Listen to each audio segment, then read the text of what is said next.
नमस्कार दोस्तों, स्वागत है आपका आज की बेहद बड़ी और जरूरी खबरों में। लेकिन खबर में आगे बढ़ने से पहले अगर आपको भी ऐसा लगता है कि मोदी सरकार गरीबों और प्रवासी मजदूरों पर ध्यान नहीं दे रही है और आप इस बात के लिए मोदी सरकार का विरोध करते हैं, तो आप भी इस वीडियो को लाइक कीजिए और इस लाल बटन को दबाकर चैनल को फ्री में सब्सक्राइब करके घंटी बजाइए और कमेंट में लिखिए जय हिंद। रुख करते हैं पहले खबर की तरफ। कोरोना महामारी के बीच 31 मई तक बढ़ा लॉकडाउन। जाने कब कब कितना बढ़ा देश भर में लॉकडाउन। जी हां दोस्तों, कोरोना महामारी के बीच देश भर में एक बार फिर लॉकडाउन को बढ़ा दिया गया है। कोरोना के तेजी से फैलते संक्रमण को देखते हुए नेशनल डिजास्टर मैनेजमेंट अथॉरिटी ने सभी सरकारी विभागों को सूचना भेजकर अगले 2 सप्ताह के लिए लॉकडाउन को आगे बढ़ाने का आदेश जारी किया है। इस तरह अब 31 मई तक देश भर में लॉकडाउन जारी रहेगा।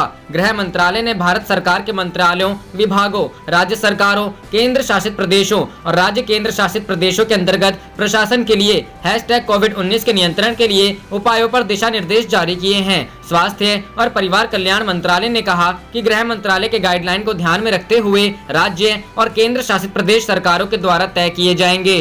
रुख करते हैं अगली खबर की तरफ। लॉकडाउन 4। प्रियंका गांधी वाड्रा ने मजदूरों और बेसहारा लोगों के लिए बनाई टास्क फोर्स और फूड बैंक। जी हां दोस्तों, कांग्रेस महासचिव प्रियंका गांधी लॉकडाउन के बीच गरीब मजदूरों और बेसहारा लोगों की मदद के लिए सामने आ गई हैं। प्रियंका गांधी के टास्क फोर्स बनाए जाने के फैसले का जोरदार स्वागत किया जा रहा है। तो वहीं कई शहरों में कांग्रेस की तरफ से फूड बैंक बनाए गए हैं, जहां हर दिन 1 लाख लोगों को खाना खिलाया जा रहा है। मीडिया रिपोर्ट के मुताबिक कांग्रेस महासचिव प्रियंका गांधी वाड्रा ने करीब गरीब लोगों के लिए काम शुरू कर दिया है। उत्तर प्रदेश में मजदूरों और बेसहारा लोगों के लिए टास्क फोर्स बनाई गई है, जो इन लोगों को उनके घरों तक पहुंचाएगी। जी टास्क फोर्स टीम दिल्ली से सटे इलाकों और जिलों में सक्रिय है और प्रियंका गांधी के निर्देश के बाद कांग्रेस कार्यकर्ता प्रवासी मजदूरों और बेसहारा लोगों को अपने वाहनों से बैठाकर उनको उनके घरों तक पहुंचा कर आएंगे। वहीं फूड बैंक का काम शुरू कर दिया गया है और इसकी मॉनिटरिंग खुद प्रियंका गांधी कर रही हैं।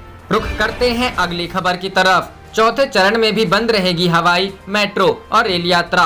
जी हां दोस्तों, केंद्रीय गृह मंत्रालय ने कोरोना महामारी के कारण देश भर में पूर्ण बंदी की अवधि 31 मई तक बढ़ाते हुए चौथे चरण से संबंधित दिशा निर्देश जारी कर दिए हैं, जिनमें पहले की तरह मेट्रो, ट्रेनों और हवाई यात्रा पर प्रतिबंध लागू रहेगा और सभी तरह के शैक्षणिक संस्थान भी बंद रहेंगे। मंत्रालय द्वारा आज जारी दिशा निर्देशों में कहा गया है कि कोरोना के संक्रमण के आधार पर क्षेत्रों को तीसरे चरण की तरह ही रेड, ऑरेंज और ग्रीन जोन में बांटा गया है। साथ ही इस बार ऑरेंज और रेड जोन में कंटेनमेंट और बफर जोन भी बनाए जाएंगे। इस बार इन जोन का निर्धारण करने का निर्णय राज्य सरकारों पर छोड़ा गया है। ये जोन जिला, नगर निगम और यहाँ तक कि उपमंडल तक भी सीमित रह सकते हैं और इसका निर्णय भी राज्यों को ही लेना है। स्थानीय प्रशासन और स्थानीय निकास केंद्र स्वास्थ्य मंत्रालय के दिशा निर्देशों के आधार पर इन जोन का निर्धारण करेंगे। कंटेनमेंट जोन में मेडिकल इमरजेंसी, जरूरी वस्तुओं और सेवाओं को छोड़कर किसी अन्य गतिविधि की अनुमति नहीं दी जाएगी। कोरोना के नए मामले बढ़ने की आशंका वाले क्षेत्रों को बफर जोन में रखा जाएगा और वहां काफी अधिक सतर्कता बरती जाएगी। दिशा निर्देशों के अनुसार चौथे चरण में भी देश भर में घरेलू तथा अंतर्राष्ट्रीय हवाई यात्रा पर प्रतिबंध रहेगा। हालांकि घरेलू चिकित्सा सेवा, एयर एम्बुलेंस और सुरक्षा उद्देश्यों तथा गृह मंत्रालय की अनुमति से विशेष परिस्थिति में इसकी अनुमति होगी। मेट्रो रेल सेवा, स्कूल, कॉलेज, शैक्षणिक और कोचिंग संस्थान पहले की तरह ही देश भर में बंद रहेंगे।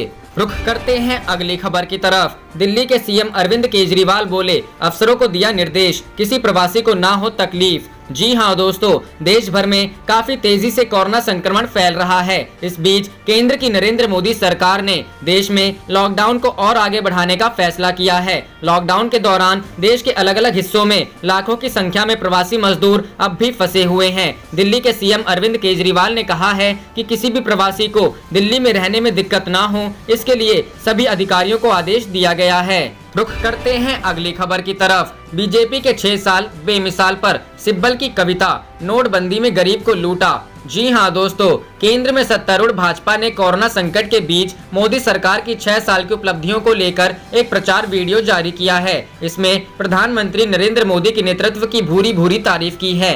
9 मिनट के इस प्रमोशनल वीडियो में सरकार सिलसिलेवार उपलब्धियां गिनाई हैं। इसको लेकर विपक्ष ने सवाल उठाने शुरू कर दिए हैं। विपक्षी दलों के नेताओं का कहना है कि आखिर इस संकट की घड़ी में भी भाजपा प्रचार का कोई मौका नहीं छोड़ती है। कांग्रेस ने भी भाजपा के 6 साल बेमिसाल पर हमला किया है। मोदी सरकार के आर्थिक पैकेज से बेहद निराश दिखी बायोटेक की किरण मजूमदार। राहुल गांधी पर वार के बाद कांग्रेस ने पीएम मोदी और सीतारमण पर किया पलटवार। कांग्रेस प्रवक्ता रणदीप सिंह सुरजेवाला से लेकर वरिष्ठ नेता कपिल सिब्बल तक ने भाजपा के प्रचार वीडियो पर व्यंग्यात्मक बाण चलाए हैं। रुख करते हैं अगली खबर की तरफ। यूपी सड़क दुर्घटना मामले पर कांग्रेस ने सीएम योगी का मांगा इस्तीफा, ठहराया जिम्मेदार। जी हां दोस्तों, शनिवार को यूपी के औरैया में हुई सड़क दुर्घटना पर कांग्रेस ने सीएम योगी आदित्यनाथ का इस्तीफा मांगा है। यूपी कांग्रेस अध्यक्ष अजय कुमार लल्लू ने कहा कि सीएम को इस्तीफा दे देना चाहिए। यह सरकार प्रवासी मजदूरों के प्रति असंवेदनशील है। उन्होंने सरकार पर निशाना साधते हुए कहा कि वह सारी बसें कहां गईं जिसके बारे में सरकार दावा किया करती थी।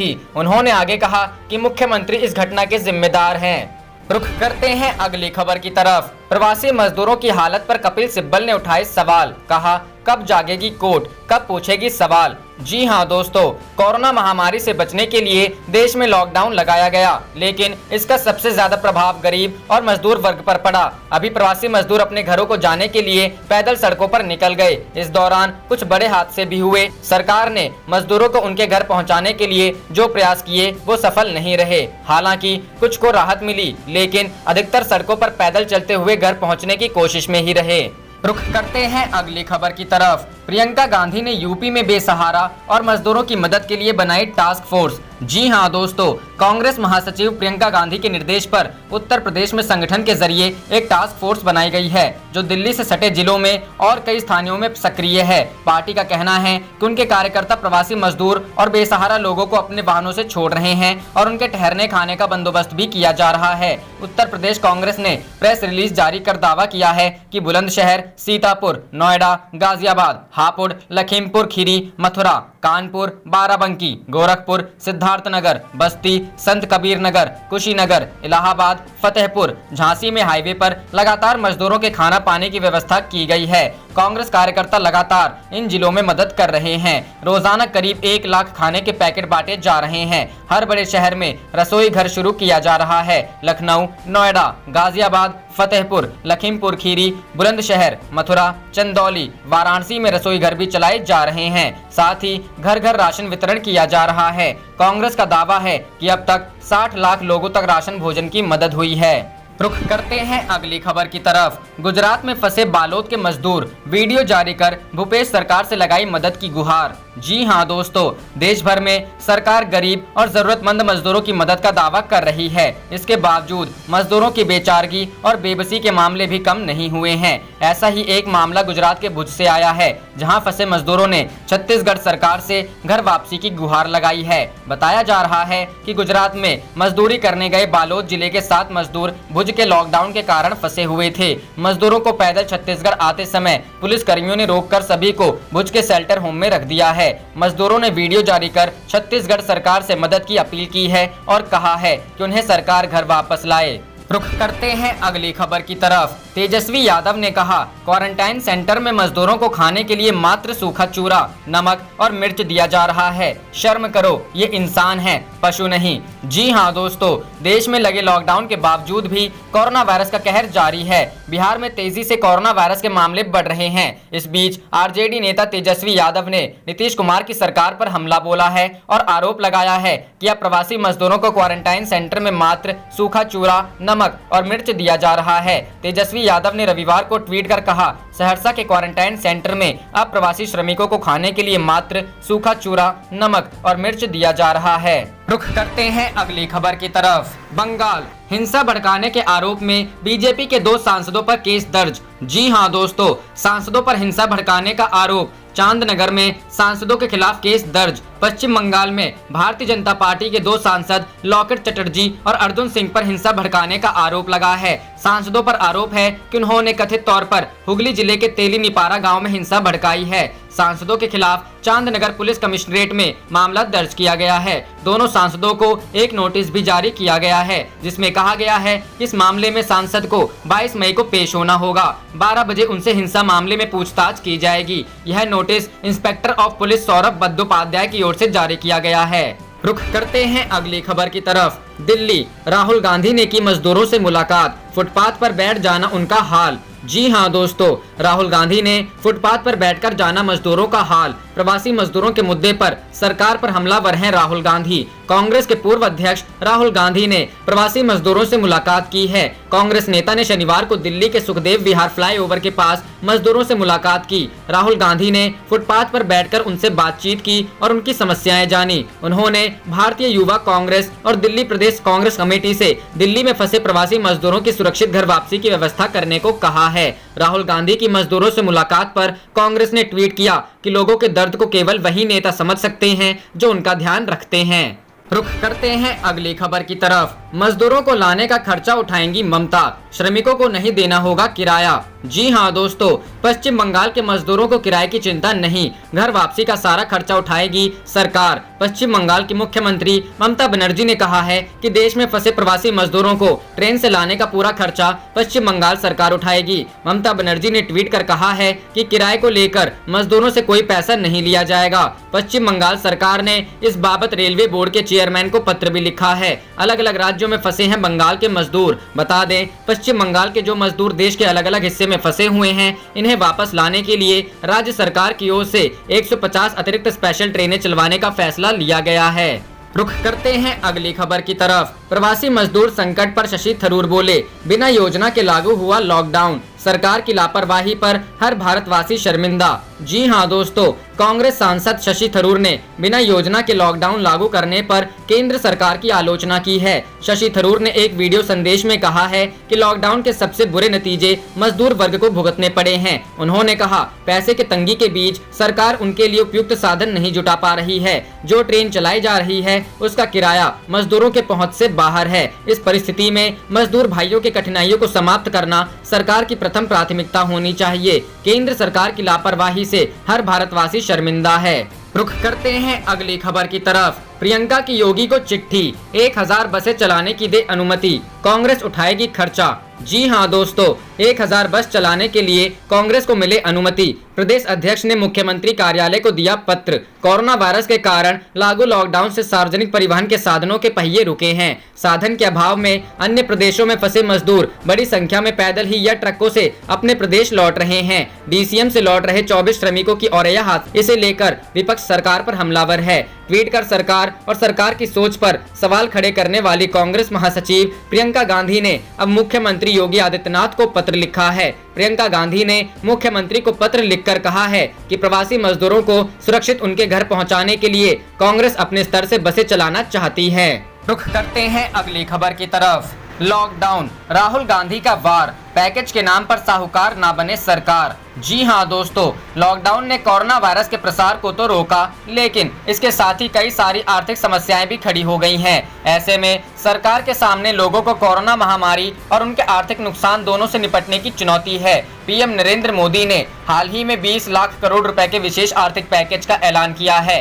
कांग्रेस के पूर्व अध्यक्ष राहुल गांधी ने सरकार की मदद को किसानों, व्यापारियों और प्रवासी मजदूरों के लिए नाकाफी बताया है। उन्होंने कहा कि सरकार की मदद कर्ज का पैकेट नहीं होना चाहिए, किसान, प्रवासी मजदूर की जेब में सीधा पैसा जाना चाहिए। राहुल गांधी ने कहा, सड़क पर चलने वाले प्रवासी मजदूरों को कर्ज नहीं पैसे की जरूरत है। बच्चा जब रोता है तो माँ उसे लोन नहीं देती, उसे चुप कराने का उपाय निकालती है, उसे ट्रीट देती है। सरकार को साहूकार नहीं, माँ की तरह व्यवहार करना होगा।